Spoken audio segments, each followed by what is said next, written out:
گرم کپڑے پہنتا ہے، لحاف اوڑھتا ہے، تو جب گرمی آ جاتی ہے تو خود بخود گرم کپڑے ٹھنڈوں میں تبدیل ہو جاتے ہیں، اور لحاف کی جگہ ٹھنڈی ہوا اور پانی کی ضرورت پیش آتی ہے۔ یہ اللہ کی طرف سے حکم ہے، اور بندوں کے حالات کو دیکھ کر اللہ تبدیلی لاتے ہیں۔ ما ننسخ من آیت او ننسها نأت بخیر منها و مثلها الم تعلم ان اللہ علی کل شیء قدیر۔ جناب رسول اللہ صلی اللہ علیہ وسلم جب تک مکہ مکرمہ میں تھے تو بیت اللہ ہی کی طرف منہ ہوتا تھا اور نمازیں پڑھی جاتی تھی، لیکن جب مدینہ منورہ ہجرت فرمائی 16 ماہ اور 10 دن آپ نے نماز پڑھی تو حکم آیا کہ آپ بیت اللہ کی جگہ بیت المقدس کی طرف منہ کر لیں۔ بعض مفسرین اور محدثین کہتے ہیں کہ بیت المقدس کی طرف پڑھنے کا دورانیہ 16 ماہ اور 10 دن ہے، لیکن اصل کعبہ ابراہیمی ہے جو آپ کے جد امجد ہے، اور جو سلسلہ انبیاء کی سونے کی گڑی ہے، اور جن کی مبارک دعاؤں سے آپ مبعوث ہوئے ہیں۔ آپ کی خواہش تھی کہ اس طرف نماز پڑھی جائے۔ اس خواہش کے آرزو میں کبھی کبھی دوران نماز آپ کا سر مبارک آسمان کی طرف اٹھ جاتا، انتظار وحی میں۔ فقہا کہتے ہیں کوئی اور نماز میں آسمان کی طرف نہ دیکھی، کیونکہ یہ تو صاحب وحی نہیں، یہی کیا دیکھ رہا ہے۔ اور ایک حدیث بھی آئی کہ جو لوگ آسمان کی طرف دیکھتے ہیں وہ باز آ جائے، ورنہ ان کی آنکھیں چندیا کر دی جائے گی۔ تو جن لوگوں نے یہ دیکھا کہ رسول اکرم صلی اللہ علیہ وسلم نے پہلے بیت المقدس اختیار کیا اور پھر دوبارہ بیت اللہ کی طرف ہوئے، ان کو ایک قسم کے اعتراض کا موقع ملا، اور انہوں نے کہا اگر یہ حق تھا تو چھوڑا کیوں جا رہا ہے، اور اگر غلط تھا تو اس طرف ہونے کی کیا ضرورت تھی۔ یہ بھی حکم الہی سے بے خبری کا اعتراض تھا۔ حکم الہی یہ ہے کہ پیغمبر آخر زمان تمام حسنات کے جامع ہو۔ جس طرح کعبہ شریف کی تعمیر و تکمیل ابراہیم علیہ السلام و اسماعیل نے کی، اور کعبے کے جوار میں حضرت اسماعیل کو ذبیح کے طور پر پیش کیا گیا، جس کے بدلے میں جنتی مینڈا آیا، اس طرح بیت المقدس کی بنیاد بھی ابراہیم علیہ السلام نے رکھی کعبے کی تعمیر و تکمیل کے 40 سال بعد، اور وہاں اسحاق علیہ السلام ساتھ تھے، اور اسحاق علیہ السلام کے بدلے میں بھی جنت سے مینڈا آیا ہے۔ یعقوب علیہ السلام نے جو خط مصر کے بادشاہ کو شام سے لکھا ہے، اس میں لکھا ہے کہ میرے والد حضرت اسحاق بھی ذبیح تھے۔ اور جس روایت میں کہ آپ سے کہا گیا کہ یہود کہتے ہیں کہ اسحاق ذبیح ہے، آپ نے کہا کذبت عدو اللہ، جھوٹ بولتے ہیں خدا کے دشمن۔ اس حدیث کا مطلب یہ کہ اعتراض اسحاق ذبیح پہ نہیں ہے، اعتراض اسماعیل کے ذبیح کے انکار پر ہے۔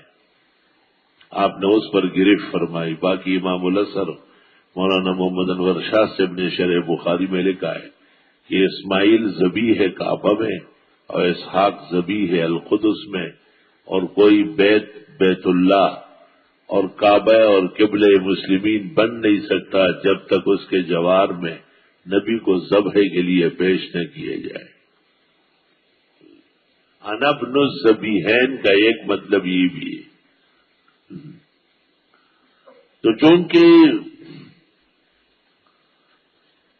بیت المقدس بھی قبلۃ الانبیاء رہا ہے، حق تعالی نے عذر و حکمت چاہا کہ جناب رسول اللہ صلی اللہ علیہ وسلم کا وہاں کا ثواب بھی ملے، چنانچہ آپ کی اور آپ کی امت کی کچھ نمازیں اس طرف پڑھوائی گئی۔ شیخ الاسلام ابن تیمیہ کی یہ بات نہایت ناموزون ہے کہ وہ کتاب الرد علی المنطقیین میں کہتے ہیں کہ وہ مستقل کعبہ نہیں ہے، بلکہ بیت اللہ کی طرف رخ سیدھا کرنے کے لیے چبوترا بنایا گیا، اور اس چبوترے پر آہستہ آہستہ نماز ہونے لگی، اور بعد میں جا کے مستقل کعبہ و قبلہ القدس بن گیا۔ یہ اسلامی تاریخ کے منہ پر تمانچہ ہے، اور تاریخ کا چہرہ مسخ کرنے کے مترادف ہے۔ وَلِابْنِ تَیمیہ مؤاخذات و مناقشات وَلَہُ لَذَّاتٌ شدیدات، محدثین کہتے ہیں۔ امام الاثر مولانا محمد انور شاہ سے بھی ایک جگہ لکھتے ہیں، ابن تیمیہ احیانا یاتی بالیواقیت والدرر و احیانا یاتی بالاحجار والاشجار۔ سیقول السفہاء من الناس، ان قریب کہیں گے بے وقوف لوگوں میں سے، سفہاء صفی کی جمع ہے، یہ بے دانش کم دانش انسان کو کہتے ہیں، اور اس کا ضد ہے فقیہ، جمعہ فقہاء، وہ دانشمند کو کہتے ہیں۔ ان قریب کہیں گے نادان لوگ، ما ولاہم، کس چیز نے موڑا مسلمانوں کو، ان قبلتہم التی کانوا علیہا، اس قبلے سے جس میں یہ رہے۔ قل للہ المشرق والمغرب، آپ فرمائیے اللہ ہی کی ہے مشرق اور مغرب، یعنی بیت اللہ کی طرف نماز ہو یا القدس کی طرف، خدا کے حکم سے۔ یہدی من یشاء الی صراط مستقیم، وہ توفیق دیتا ہے جس کو چاہے سیدھے راستے کی۔ وَكَذَلِكَ جَعَلْنَاكُمْ أُمَّةً وَسَطًا، اس طرح ہم نے بنایا تم کو امت اعتدال والی، نہ یہود جیسے افراط ہے اور نہ مسیحیوں کی طرح تفرید ہے، نہ نجدی اور وہابیہ کی طرح خشکی ہے اور نہ مبتدئین اور رضائیوں کی طرح تری ہے، نہ مماتیان جو روح و جسد کا اتصال نہیں مانتے، اور نہ حیاتیان جو قبر میں زندہ تابندہ اٹک بیٹک مانتے ہیں۔ زندہ نبی کو قبر میں قید کیا ہوا، تم باہر نہیں لاتے، تمہیں شرم نہیں آتی؟ حیات اور ممات تو آخرت کے مراحل ہیں، اس کو اس قدر آگے بڑھانا کہ جی مماتیوں کے پیچھے نماز ہوتی ہے تو حیاتیوں کے پیچھے ہوتے ہیں جو مردے کو زندہ کہتے ہیں، ان کے پیچھے بھی تو نماز خطرے سے خالی نہیں ہے۔ حیاتیان، مماتیان، فسادیان۔ ہمارا مسلک اعتدال کا ہے، دنیا کے اعتبار سے وہ فوت ہوئے ہیں، اموات غیر احیاء،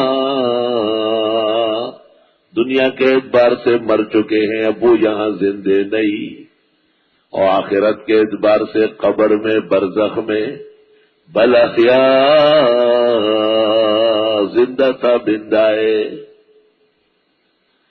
کچھ لوگ وہاں بھی نہیں مانتے، کچھ لوگ ہر جگہ آنا جانا مانتے ہیں۔ نجدیان وہابیان کہتے ہیں کہ وہاں بھی کوئی نہیں، اور مبتدئین ہمارے زمانے کے کہتے ہیں کہ ایتھے آندہ اتھے جاندہ۔ جی ہاں، انہوں نے کہ ریوڑیاں بانٹتے کہ آ گیا تاج والا، تو یہ بھی افراد تفرید کے شکار ہے، اور وہ بھی، اور اہل سنت والجماعت مسلک دیوبند قبر میں، مزارات میں، روز اقدس میں حیات تامہ، حیات کاملہ، متلذذہ، متروحہ، متنورہ، افضل اور اعلی من حیات الدنیا مانتے ہیں۔ وَكَذَلِكَ جَعَلْنَاكُمْ أُمَّةً وَسَطًا، ہم نہ حیاتی ہے نہ مماتی ہے، ہم اوساطی ہے۔ اور اسی طرح ہم نے تمہیں بنایا ہے ایک اعتدال والے لوگ، خدا کا فضل ہے ہم اعتدال پہ۔ کچھ کہتے ہیں قبر پر بھی صلاۃ و سلام نہیں، کچھ کہتے ہیں یہی کھڑے ہو جاؤ، ہمارے نزدیک وہاں پڑھنے والا قریب ہے اور قرب ہے کہ رسول اکرم صلی اللہ علیہ وسلم خود سنیں اور ارشاد فرمائیں، اور دور سے ملائک پہنچاتے ہیں، یہ کہتے ہیں آ گیا تاج والا، اور پیغمبر کہتے ہیں ان للہ ملائکۃ سیاحین فی الارض یبلغونی ان امتی السلام رواہ البیہقی خدید در کا ترقی بحقی کے سنن میں اور بھی بڑے معتبرات کے حوالے سے محقق الاثر نے تسکین میں نقل کیا ہے. کچھ قبر کے اندر بھی نہیں مانتے, کچھ ہر جگہ مانتے, دونوں افراد تفرید. ہمارے نزدیک قبور کی حیات برزخی روحی مع تعلق روح جسدی, یہ بھی یاد رکھنا, غلط بیانی نہ کرو. اس عاجز اور فقیر کے نزدیک روح کا جسم سے یا جسم کا روح سے بعد مامات وانتظاروہ تعلق یقیناً ہے. بلکہ شیخ الاسلام ابن تیمیہ نے فتاوی میں لکھا ہے وَأَمَّا مَنْ قَالَ بِتَجَرُّدِ الرُّوحِ وَإِنْفِصَالِهِ عَنِ الْأَجْسَادِ كَالْمُنْكِرِينَ مِنْ حَشْرِ الْأَجْسَادِ مِنْ فَلَاسِفَةِ یونان فَهَؤُلَاءِ كُفَّارٌ بِإِجْمَاعِ الْمُسْلِمِينَ. فتاوی ابن تیمیہ جلد 4 صفحہ 183. موقع پر کتاب لا کی عبارت پڑھیں گے. اس حاجز کے نزدیک بھی جو لوگ کہتے ہیں کہ مرنے کے بعد روح اور جسم کا کوئی تعلق نہیں ہے, اور پنجاب کا وہ چتروڑ گڑی منکر حدیث وہ کہتا ہے کہ ایک دفعہ جب موت پر رشتہ ٹوٹا تو قیامت سے پہلے دوبارہ رشتہ روح اور جسم کا قائم نہیں. ہؤلاء کفار باجماع المسلمین. شیخ الاسلام ابن تیمیہ نے ان کو کفار کہا ہے, کیونکہ روح اور جسم کے تعلق نہ ہونے کا عذاب قبر کا انکار ہوگا, اور جو روح الی الجسد کا انکار ہوگا, اور وہ تمام آیات و احادیث کی تکذیب ہوگی جو اس سلسلے میں ہے. اس لیے شیخ الاسلام ان کو بہت ہی سخت الفاظ میں یاد کرتے ہیں. اللہ تعالیٰ کا فضل و کرم ہے, دارالعلوم دیوبند اعتدال کا مسلک ہے, اہل سنت والجماعت اعتدال کے ہیں. مقابلوں میں امام اہل سنت قائد اہل حق وکیل صحابہ حضرت مولانا قاضی مظہر حسین صاحب اور ان کے اتباع کے موقف میں قدر شدت ہے. اور سامنے عنایت اللہ شاہ صاحب گجراتی بخاری اور ان کے اتباع کے مزاج میں بھی اسی طرح شدت واقع ہے. امام اہل سنت فخر دیوبند مفخر احناف حضرت الشیخ والمرشد محقق الاثر مولانا سرفراز خان اعتدال پر قائم رہے. ان کی کتاب الافق المبین الشہاب المبین دفع شبہ میرے ایک اعتراض پر لکھا ہے. میں نے ان سے کہا تھا کہ حیات کے سلسلے میں آپ کے ساتھیوں سے غلطی ہو رہی, صاف کہا. اور تذکیر صدور کی بعض عبارت پر بھی میں نے تعجب کیا. تو شیخ نے کہا میں جواب لکھتا ہوں. تو شیخ نے ایک رسالہ لکھا, اس کا نام ہے دفع شبہ. لیکن آدمی مثالی تھے, اللہ اکبر, ایسا جلدی سمجھتے تھے, بات ابھی شروع نہیں ہوئی کہ وہ سمجھ جاتے. امام تھے اس کے, کون مشق امام تھے, اور وہ اکیلے ہی کافی تھے حیاتیوں کو بھی لگام دینے کے لیے اور مماتیوں کو بھی. حیاتیوں کو لگام جو رد بریلیت لکھا ہے اس میں دیا ہے, یاد رکھ. وَكَذَلِكَ جَعَلْنَاكُمْ أُمَّةً وَسَطًا, یوں بنایا تم کو ہم نے اعتدال کے لوگ, امت معتدلہ. ہمیں کہتے انتہا پسندی نہیں ہونا چاہیے اور شدت نہیں کرنا چاہیے. بھئی ہم کہاں انتہا پسند ہیں, ہم تو اعتدال پسند لوگ ہیں.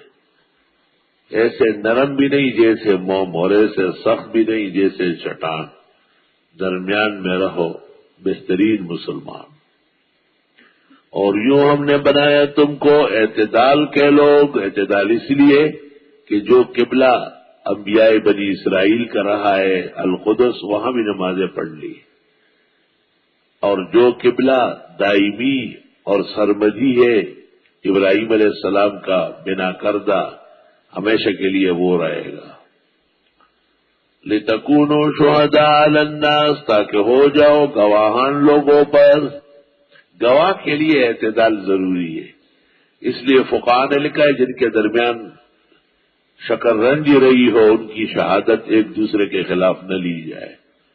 کشہادت العلماء بعضهم علی بعض لا تقبل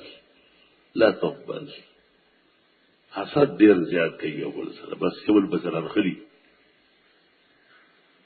وَيَكُونَ الرَّسُولُ عَلَيْكُمْ شَهِيدًا، اور ہو جائے پیغمبر مرسل تم پر گواہ۔ بخاری شریف، مسلم اور دیگر معتبرات میں قیامت کے دن امتیں کفرہ انکار کرے گی کہ ان کے پاس پیغمبر آئے، ما جاءنا من بشیر ولا نذیر، اب تارا ان انبیاء کو پیش کرے گا، تم نے پیغام نہیں پہنچایا جبکہ وہ سب کچھ جانتے ہیں۔ انبیاء کہیں گے ہم پہنچا چکے، گواہ لاؤ، امت محمدیہ گواہ کے طور پہ پیش ہوگی۔ تو اب گواہی تو وہ دے جو دیکھ سکے نا، لیکن ہدایہ میں لکھا ہوا ہے الشہادۃ قد تکون بالمعاینہ وقد تکون بالاخبار المستفیضہ، کبھی کبھی علم کی بھی گواہی۔ آپ میں سے بہت سارے امریکہ نہیں گئے، گواہی دیتے کہ ایسا ملک ہے جو جلد تباہ ہونا چاہیے۔ برطانیہ بہت سارے لوگ نہیں گئے، فرانس نہیں گئے، جاپان جرمنی نہیں گئے، لیکن گواہی تو آپ دے رہے ہیں۔ اس کو شہادت بالعلم کہتے ہیں۔ ہر وقت شہادت بالرؤیت نہیں ہوا کرتی۔ بھئی شہادت تو لوگ دیکھیں گے چاند تو چاند ہو جائے گا، لیکن کیا تمام لوگ دیکھیں گے تب روزہ رکھا جاتا ہے؟ نہیں، بقیہ کے لیے ان کے دیکھنے پر اعتماد۔ تو جنہوں نے چاند دیکھا ان کی شہادت ہے رؤیت کی، اور جن ان پہ اعتماد کرتے ہیں ان کی شہادت ہے علمیت کی، بنا بر علم۔ تو وہ امت کفرہ انکار کرے گی کہ یہ تو بعد میں آئے ہیں۔ یہ امت کہے گی کہ ہم کو پیغمبر اسلام جناب نبی کریم صلی اللہ علیہ وسلم نے ارشاد فرمایا، اور جناب نبی کریم صلی اللہ علیہ وسلم کہیں گے کہ مجھے آپ نے جو قرآن دیا تھا وہی نازل کی، اس میں لکھا تھا۔ مولوی نعیم الدین صاحب مراد آبادی نے بھی یہاں خزائن کے اندر یہی واقعہ اسی طرح ہی نقل کیا ہے۔ وَمَا جَعَلْنَا الْقِبْلَةَ الَّتِي كُنْتَ عَلَيْهَا، اور ہم نے نہیں مقرر کیا تھا وہ قبلہ جس پہ آپ رہے، یعنی القدس کی طرف نمازیں 16 ماہ 10 دن، إِلَّا لِنَعْلَمَ، مگر اس لیے کہ ہم جان لے۔ عَلِمَ يَعْلَمُ، جاننے کو کہتے ہیں، اللہ تعالیٰ تو جانے ہیں۔ تو جواب یہ ہے کہ یہاں پر نعلم نعلم کے معنی میں ہے نظہرہ، تاکہ ہم ظاہر کرے من یتبع الرسول، کہ کون اتباع کرتا ہے پیغمبر کی، ممن ینقلب علی عقبیہ، اس کے مقابلے میں جو پلٹتا ہے ایڑیوں کے بل۔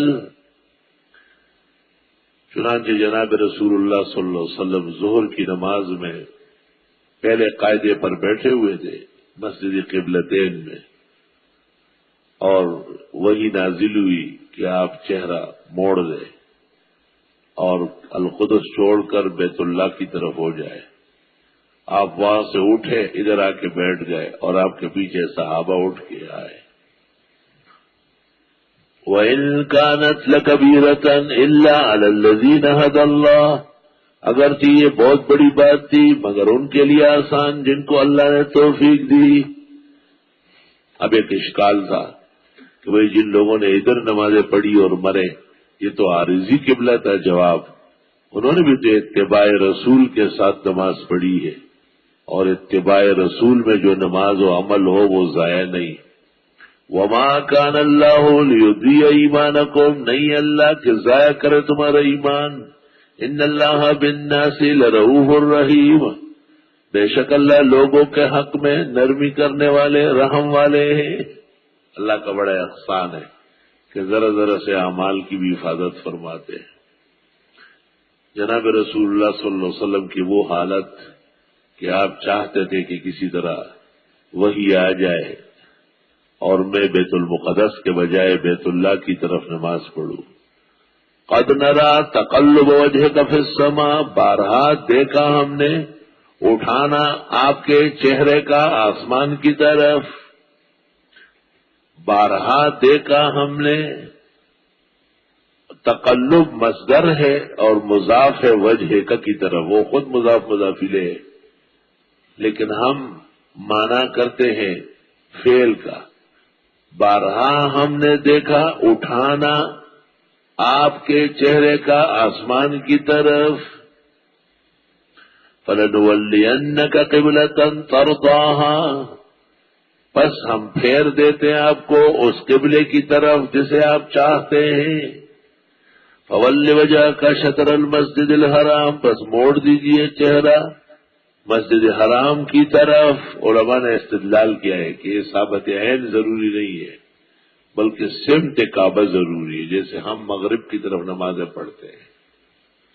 تحقیق سے یہ بات معلوم ہوئی کہ ہم جس ملک میں ہیں کعبہ اس سے مغرب میں واقع ہے، لیکن یہ کوئی ضروری نہیں ہے کہ عین اس مسجد کے سیٹ میں کعبہ ہو. ایسا کیسے ہو سکتا ہے؟ نہیں، وہ سمت، پورا سمت جس میں کعبہ ہے، کعبے کی طرف ہوا یا ادھر ہوا، لیکن سمت وہی ہو، شطر. مزید تفصیلات کے لیے مقرضی کی کتاب الخطط والآثار دیکھی جائے. مقرضی مالکی کی کتاب ہے الخطط والآثار، اور استاذ بنولی کی کتاب ہے بغیت العریب فی معرفت القبلۃ والمحاریب.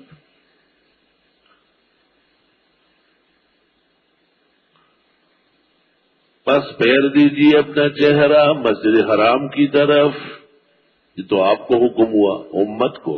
وَحَيْثُمَا كُنْتُمْ فَوَلُّوا وُجُوهَكُمْ شَطْرًا، جہاں کہیں تم ہو پھیرا کرو چہروں کو اس طرف. وَإِنَّ الَّذِينَ أُوتُوا الْكِتَابَ، اور بے شک وہ لوگ جن کو کتابیں دی گئی، لَيَعْلَمُونَ خوب جانتے ہیں، أَنَّهُ الْحَقُّ مِنْ رَبِّهِمْ، کہ یہ تحویلی قبلہ برحق ہے رب کی طرف سے. ایسے ہی باتیں بناتے ہیں.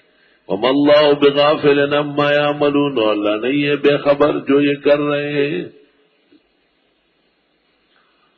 یہ القدس کی طرف نمازیں پڑھی گئی تھی اہل کتاب کی جائز رعایت کے لیے، لیکن بہت زیادہ رعایت بھی نہیں ہو سکتی کیونکہ اس سے ان کو فائدہ نہیں ہوگا. یہ قاعدہ ہے کہ ایک آدمی کے حدود میں آپ ادب و احترام کریں، وہ درست رہے گا. اور جب آپ نے حدود و آداب پامال کیے، متنبی کہتا ہے لَإِنْ أَكْرَمْتَ الْكَرِيمَ مَلَكْتَهُ وَإِنْ أَكْرَمْتَ اللَّئِيمَ تَمَرَّدًا، اگر آپ نے صحیح نسل و نسب کے انسان کی عزت کی، وہ اتنا احترام کرے گا کہ جیسے غلام کرتا ہے.